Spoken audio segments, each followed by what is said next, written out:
Hey there guys, this is Richard, your host, with another marvelous video. The X-Men have encountered a variety of villains, many of whom have posed a serious threat to their lives and humanity. However, rarely have they come across a supervillain who's as twisted and demented as Omega Red. This iconic Wolverine villain was engineered to be a deadly weapon, and his powers, like draining the life force of his opponents and the unbreakable tentacles hidden in his arms, made him synonymous with death. The sadistic Omega Red has received quite a few chances to redeem himself, but he keeps turning to his evil side. In this video, we'll bring you the entire life story of Omega Red and cover every storyline featuring this incredible villain from the comics to the animated shows. Before we go into our explanation, we have a very small request. If you like our content, please support us by subscribing to our channel. This is a small click for you, but for us, it means a lot. Thank you. Let's begin.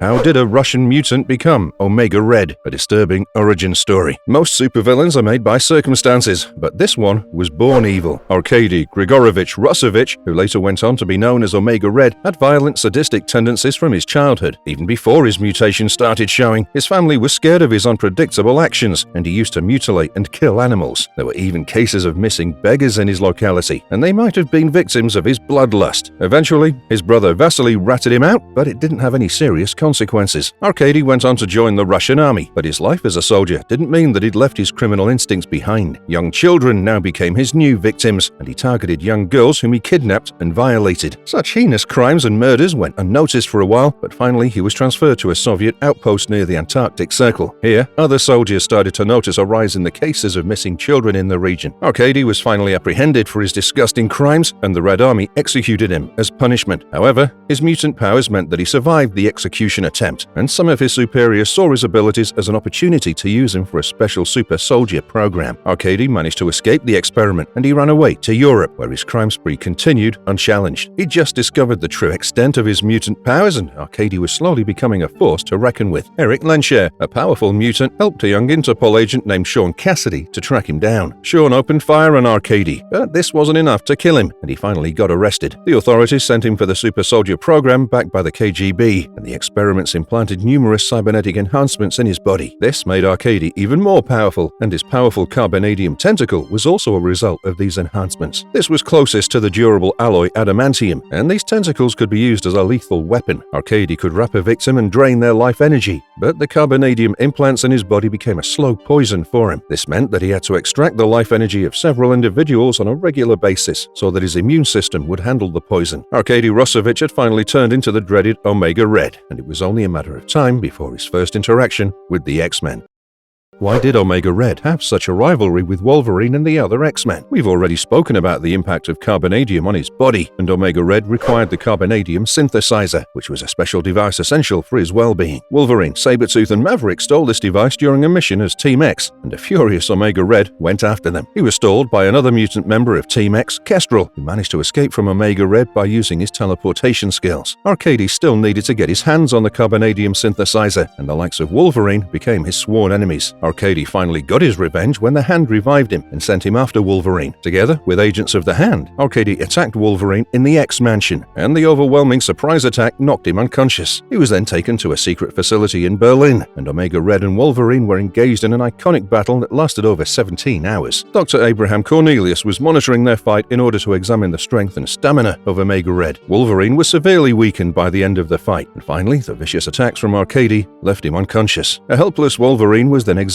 and his memory was manipulated in order to find the location of the Carbonadium Synthizer. For this mission, Omega Red was helped by the Fenris twins, who wanted him to resolve his poisoning issues and help them in gaining immortality and dominance. Luckily for Wolverine, Maverick was also present there in hiding during these experiments, and when he woke up, Maverick switched off the lights in the facility. In the darkness, Wolverine broke free and made quick work of the guards. He wasn't powerful enough in his weakened state to take on Omega Red, but he fled the scene, helped by Maverick. Unknown to Wolverine, another X-Men team comprising of Cyclops, Beast, and Jubilee were tracking Wolverine, and they finally reached the facility from where he just escaped. All three of them were captured by Omega Red, and the mission was far from over. Other X-Men members like Rogue, Gambit, and Psylocke took on the Fenris twins in Berlin, but the X-Men were unaware that Psylocke could be psychically controlled by the enemy. Psylocke and Sabertooth found the location of Wolverine and Maverick, and both were captured. Despite their best efforts, the Fenris twins couldn't recreate the remarkable healing powers of Wolverine. They desperately needed the Carbonadium Synthizer synthesizer for Omega Red, and Wolverine was repeatedly tortured to extract the whereabouts of this machine. Eventually, they managed to get the information out of him, and Logan was to be killed off. However, in a crucial twist, Psylocke revealed that Wolverine's near-death experience had broken the mind control, and she was simply waiting all this time to find out the location of the device. Meanwhile, Maverick broke free from his captivity, and he teamed up with a mind-controlled Sabertooth in order to help the X-Men. Although Sabertooth regained his control over his mind, Maverick had freed Beast by then, and gradually the other captured X-Men members were all free. Wolverine was furious about the entire event, and he attacked Omega Red with all his ferocity. Omega Red somehow managed to escape, but when the Hand and the Fenris twins went to retrieve the device, they were in for a nasty surprise because Wolverine was already hiding there. Finally, the device was given to Maverick after Wolverine defeated all their enemies. Meanwhile, Omega Red had some other trouble, and the Soul Skinner in Siberia had put him under mind control so that he could be used as a pawn to fight Wolverine. He even captured Wolverine for the Soul Skinner, and Omega Red could only escape after the Soul Skinner was dead. When Omega Red fought Iron Man. It's not often that you get to see the iconic Iron Man get involved in mutant affairs, but one particular story arc actually brought him face to face with Omega Red. Tony Stark was preparing to bring the corrupt AIM organization to justice after there were reports of them purchasing Shane International's nuclear materials. At the same time, Omega Red was seeking out Olenka Barankova, who was working for the Russian intelligence. When Omega Red found out that Olenka had defected to join the AIM, even he set out for the organization, and this brought the iconic duo of Omega Red and Iron Man against each other. When they arrived at the AIM Island, Iron Man was attacked by Modam, which was the female version of Modak, the artificial intelligence genius. Modam briefly neutralized the threat of Iron Man by using her psychic implants, and Omega Red revealed that Modam was actually the Russian agent he was seeking. Olenka had been transformed by AIM, and it soon turned into a fight between Modam and Omega Red. Iron Man agreed to stop Omega for AIM as long as they agreed to return the nuclear materials, and this brought about the much talked about fight sequence. Omega Red proved to be no match for Iron Man, and the charismatic superhero blasted him with 50,000 volts of electricity before grabbing him by the tentacle and slamming him on the ground. The uneven fight was quickly over, and Iron Man dismantled Modam before leaving the scene. Did Omega Red get access to the techno-organic virus? This is another interesting story arc, which starts off with Omega Red attacking the Acolytes, a group of mutants loyal to Magneto and his ideals. He then comes for the techno-organic virus, a deadly invention that consumes the host entirely and converts the host into animate technology. Moira McTaggart was testing Cable and this lethal virus when Omega Red arrived. Moira was knocked unconscious, and Cable tried in vain to put a fight under the influence of anesthesia. Eventually, with a little help from Colossus and the Acolytes, Omega Red was finally dealt with by Cable. His intentions were to get more information about the Epsilon Red project that created him, and Omega Red even claimed that he wanted to get rid of his uncontrollable bloodlust. He managed to get hold of a disc with all the information about Epsilon Red, and Omega Red even immobilized Cable with his tentacles. However, the appearance of Katu Kath turned the course of this conflict. Katu was a mutant from Siberian tundra, and he wanted revenge on Omega Red for killing his wife and child and destroying his arm. He appeared at this opportune moment and teleported Omega into the vacuum of space. He then used his powers and sacrificed himself for vengeance, and a blinding light made both of them disappear. How did this team up with Sabertooth against Wolverine work for Omega Red? In this story arc, Omega Red was working for a drug lord known as the General, and Sabertooth recruited him for an attack on Wolverine's family and friends. Lady Deathstrike would also assist him in this mission, and in return for their services, Sabertooth would grant both Omega Red and Lady Deathstrike access to the Weapon X program files with confidential information about every single mutant on the planet. He also promised Omega a share of the Weapon X program's money, but Sabertooth eventually betrayed them both and teleported away with Wolverine, his daughter Amiko, the secret information, and even the money. But the story didn't end there, because following his betrayal, the Weapon X program assigned Agent Zero to hunt down Sabertooth for stealing their files. Agent Zero sought the assistance of Omega Red, who was now the kingpin of the Russian mafia. He agreed to help the Weapon X agent because Sabertooth was now a common enemy for both parties. He also revealed that Sabertooth was planning to make a fortune by selling the mutant information to various countries, and Omega Red disclosed his location to Agent Zero. This helped Agent Zero in apprehending Sabertooth, but Omega Red was clueless about the fact that this agent was actually his old nemesis, Maverick. Omega Red's quest for the Carbonadium synthesizer continued. This has always been one of the single most important missions of his life, and Omega Red continued this journey after the events of House of M, where several mutants, including Maverick, had lost their powers. He tracked down Maverick in New York City and tortured the powerless mutant to extract information about the Carbonadium synthesizer. Jubilee was also among the powerless mutants at the time, and after finding out that the device is now hidden away in a safe deposit in Brussels, Omega Red takes her as a hostage. Maverick had told him that he gave the Carbonadium Carbonadium synthesizer to Black Widow, and Wolverine teamed up with her to track him down once again. Omega was tricked by them with the promise of the device in exchange for the life of Jubilee, and he fell for the plan. Eventually, Omega was taken in by S.H.I.E.L.D., and his dream of accessing the Carbonadium synthesizer remained incomplete. His imprisonment was short-lived because the Red Room bought his freedom and experimented on his body. Omega Red managed to escape after some time, and when he came across Nightcrawler and Colossus, they discovered that this version of Omega Red was even more powerful courtesy of the experiments conducted on him. He had a more advanced healing factor than before, and his skin was so rigid that even Wolverine's claws couldn't do real damage. Nightcrawler still managed to defeat him by teleporting hundreds of feet into the sky and making him fall to the ground. Even this severe impact didn't kill him and merely knocked him unconscious, and once again, he became the prisoner of S.H.I.E.L.D.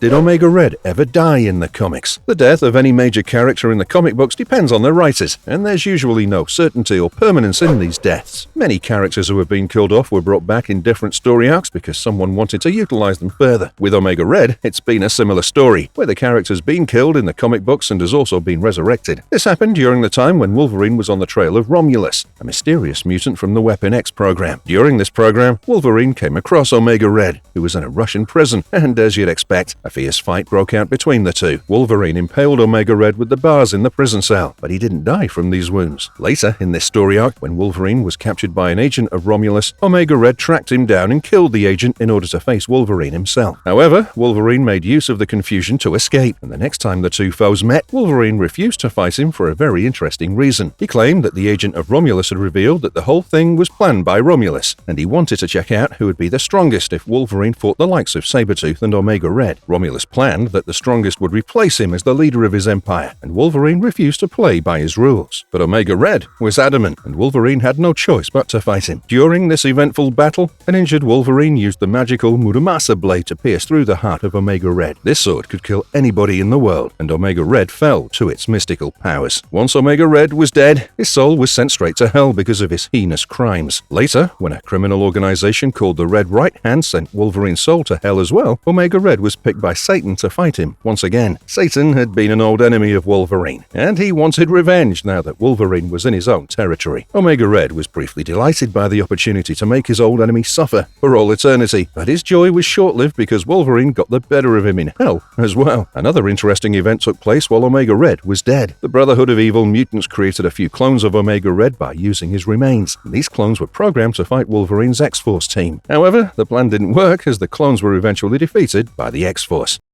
How was Omega Red brought back? Omega Red was far too interesting a villain to remain dead forever, and he was brought back from the dead by Victor Komolov and his mystical group. Using their magical abilities, they performed a ritual, which resulted in the rebirth of Arcady. Although Omega Red was back to life, he needed a regular supply of his life force from people in order to stay alive. Ultimately, his body was going to decay no matter how hard he tried, and it was only a matter of delaying the process by regularly going after these victims. Victor Komolov was determined about finding a way to make Omega Red's life permanent, and one of his men lured the X-Men member Magic to Russia. She was then taken to Komolov, who forced her to strengthen Omega Red permanently. The other members of the X-Men were quick to come to her rescue, and a fight broke out between them and Omega Red. Finally, Omega Red was defeated by Wolverine once again, and he was taken into custody. Clearly, a vast majority of his story arcs were not programmed for him to win. The time when Omega Red fought for the good guys. Omega Red was truly a villainous character, and there were hardly any opportunities to portray him even as an anti-hero, given his brutal and horrible past. However, one particular story arc did the impossible, and this was shortly after he was arrested as mentioned in the last narrative. He was imprisoned by Sickle, which was the Russian counterpart of S.H.I.E.L.D., and they injected nanobots in his body which allowed them to control him and cause him severe pain. Arcady's estranged brother Vasily was now the director of Sickle, and he conspired to use Omega Red to kill a pro-mutant military general named Toma Zajian, and sent him after General Zajian. The nanobots in his body allowed Vasily to communicate with him, and it took some special efforts from the mutant rescue team of Weapon X to stop him from killing the general. This is where the turning point in his character began, and Sabertooth managed to convince him that Sickle was purposely misusing him. The Weapon X team then neutralized the nanobots in his body, and Omega Red was now convinced to hit back at Sickle. It turned out to be a very successful operation, as Omega Red and Weapon X eliminated the corrupt officials at Sickle, including Omega's brother, Vasily. General Zajian took over as the new director, and with all the right intentions, she announced that Weapon X would now be considered a friend of Russia. Omega Red stuck with Weapon X, and he expressed his gratitude for the faith reposed in him by Sabertooth. He was a part of several crucial missions undertaken by Weapon X, and for once, he'd done something good for the sake of humanity. back to his evil ways. Omega Red filling in the good guy's shoes wasn't half as appealing as him being a ruthless villain, and the comic book story arc soon focused on bringing back his evil side. In this particular narrative, X-Man, or Nathaniel Gray from an alternate reality, tried to convert the world into a utopia. In order to succeed in his mission, he created the Horseman of Salvation, and Omega Red became one of his pawns as the Horseman of Wellness. When the X-Men tried to stop X-Man, Omega Red fought them like the old times, and when X-Man realized that his task would be difficult with the presence of the X-Men, he eliminated them instantly. Even Omega Red was sent to a different reality, which was a utopia, where all the mutants could live in harmony. This version of Omega Red had an altered memory, but he continued with his killing ways nonetheless. He briefly worked for a group of mutants called Extracts, but slaughtered them all at the first sign of disagreement. But Genesis, who was also a member of the Extracts, put up a fight and triggered an explosion that took out Omega Red along with Genesis. Omega Red and Dracula, the iconic pairing. Few in the fictional world could match the evil of Omega Red, but if someone could, it had to be Dracula. The two were put together in a story where Omega Red worked with Dracula and the Vampire Nation for a deal, where he'd be provided with the Carbonadium Synthizer, where he had to lure Wolverine to one of Dracula's hideouts in Paris, where his soldiers stole some of his blood. This blood was later transferred to Dracula, and it enabled him to survive in broad daylight, which previously burned his skin. Dracula fulfilled his end of the bargain and gave him the Carbonadium Synthizer, and he wanted Omega Red to continue serving him. Omega Red had another mission featuring Wolverine, and he followed the feral mutant into a bar in Canada, where Wolverine was drugged by the members in the bar. The humans planned this attack as a revenge for all the wrongs done by mutants, but Omega Red killed them all because he wanted Wolverine all to himself. He submerged Wolverine in a frozen river, and later delivered him to the vampires. However, in a clever twist in the plot, Omega Red turned against Dracula and revealed his plans to the X-Force. He agreed to help the team against Dracula, and they put together a replica of Wolverine whose blood could kill all vampires who drank it. Omega Red delivered this Wolverine to the Vampire Nation, and Dracula found out that the person he dealt with was a greater villain than he ever was. How did Omega Red finally die? Well, the word finally doesn't go well with deaths when it comes to comic book characters, but as of now, this particular death seems to be the decisive one for Omega Red. This happened while he was on a mission with X-Force and encountered Mikhail Rasputin. Mikhail then used the powerful Cerebro Sword to send Omega Red's mind back in time. The purpose of this was to ensure that Omega Red could possess anyone close to Professor X or even his ancestors and kill them all. When Professor X found out about this conspiracy, he sent Wolverine's mind back in time to set things right. Omega Red failed yet again, and in a final confrontation with Wolverine, he was killed after a bout of fierce fighting. The bitter rivalry and decades of enmity were finally over, and it's been that way for now, until someone decides to revive the sinister and twisted character one more time.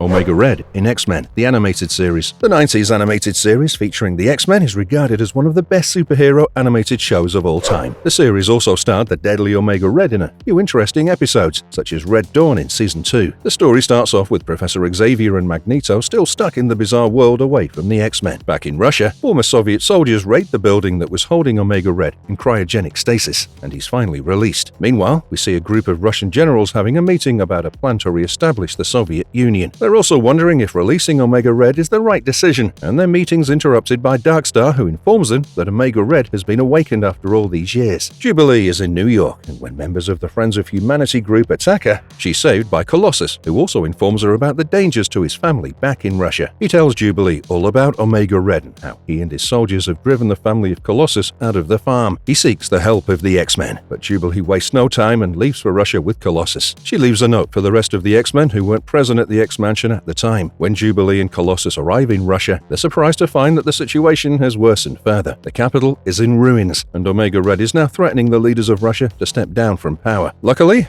Jubilee and Colossus come across Colossus' sister, Ilyana Rasputin, in the ruins of their family farm. Back at the X-Mansion, Wolverine finally comes across the note left behind by Jubilee, and he immediately recognizes Omega Red as one of his old adversaries. Meanwhile, as Jubilee, Colossus, and his sister try to free their family, Omega Red finally faces them and threatens to kill Ilyana. Wolverine arrives in the nick of time, and the two old enemies are engaged in an intense battle. Omega Red proves to be so powerful now that the group has to retreat for the time being, and Wolverine tells the others about the the origins of Omega Red. He was a part of a failed super soldier program which the Russians tried during the Cold War. Now, Colossus and the others are joined by other X-Men members like Rogue, Storm, and Gambit. Colossus has also rallied a small army to fight alongside them, and even Darkstar helps the heroes in protecting the civilians from the brutal fighting. However, Omega Red still proves to be near invincible and even defeats Rogue when she tries to take him down. Finally, Darkstar comes up with a clever plan for Storm, where she summons a deep cold condition that puts Omega Red back into stasis. The episode ends with the X-Men offering Colossus another chance to work with them, but the Russian mutant refuses, and it seems like things are finally back in order with Omega Red gone.